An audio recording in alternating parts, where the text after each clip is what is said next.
Hey everyone, it's Comix Villain and welcome. Today we'll be talking about a very special movie based on the hit game Dragon Quest V.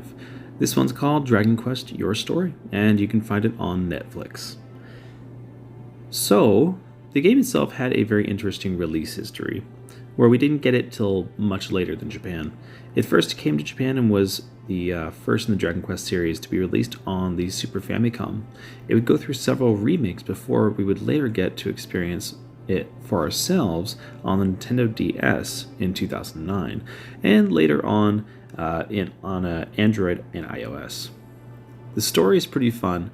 Now, while there are many big changes to the original story, I won't be going too far into those.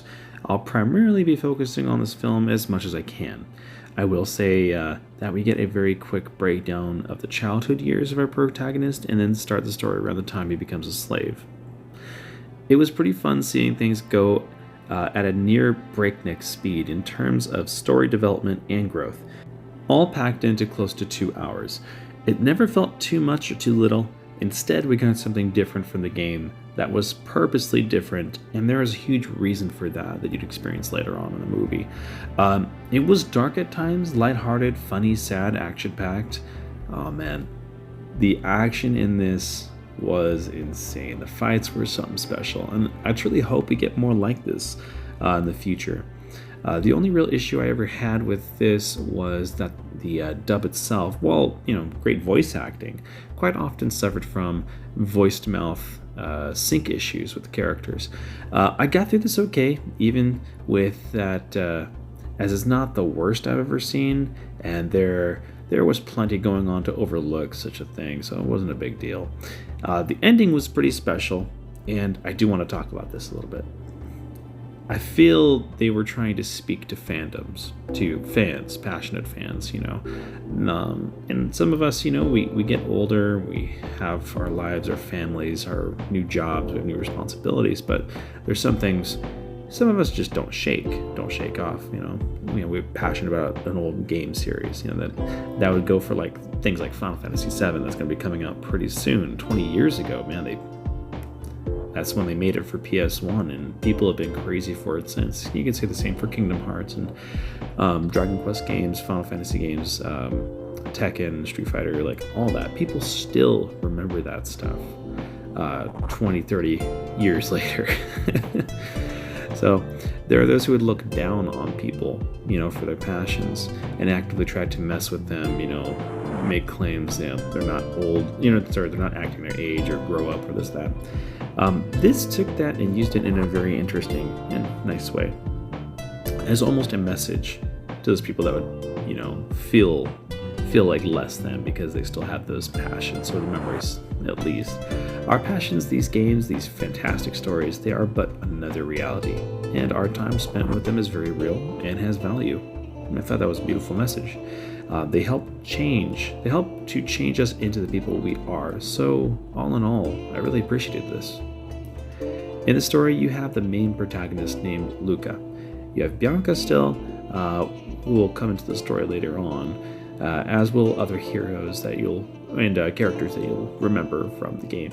It kept the heart of the story from the game, but changed up quite a few things for a lot of characters. But I will say it was nice to get a straightforward story with these characters, no weird dubbing issues with voice actors, and most everyone shined. The main hero is how, for the most part, you wanted him to be. The characters of this definitely have a JRPG vibe to them, which was nice, and their interactions. There's usually someone with a quest or some kind of aid for a hero, so it's definitely an homage to JRPGs, and it really shows. There are some classic character types in this, and they're all handled in a fun and interesting way. I'll say that the villain is, initially at least, seemingly one-dimensional, but you later learn there's far more to him than we really first understood. Now onto the visuals. Dude, this was just insane. There was a lot of eye candy in this, whether it's from the fights or whether it's just from standing still watching the surrounding. I was gawking most of the time. And then when we finally got to see the crazier and zanier fights of the last battle, I was really enjoying myself and loved all the attention to details and everything. There was a lot going on. This is sort of at times like Avenger Endgame-esque. A lot of fighting going on, all in one area. That was really cool. The details of the lands themselves were enough to make me happy, but combine that with great motion of the characters, the character models themselves, and so much more, it really makes me hope the creators continue making content like this in the future. And keep it free from weird, biased ideologies so we can enjoy the art for what it is without being dragged out of this wondrous new world. I felt immersed from the get-go, and really, I want to say I appreciate the way they were handled, the way everything was handled in this. It definitely brought me back multiple times to what elements in the Dragon Quest series I was very fond of. Overall, it was a fine film, handled quite well. Know that this isn't an exact remake of the original. And that's not really spoilery, but I feel like it wasn't a bad way to handle something that really is like, what, 30 hours? So it was good. It was really good, you know. So it's definitely, you know, the main story of the 5th Dragon Quest game. It definitely is. They just reworked it to make it work better in this format, you know, with movies, CGI movies. Otherwise, we'd have to have, you know, break it up into at least a couple movies because it would have been hard. But this was perfect. It was good. Go in and watch. You may be surprised how great this was. I know I was.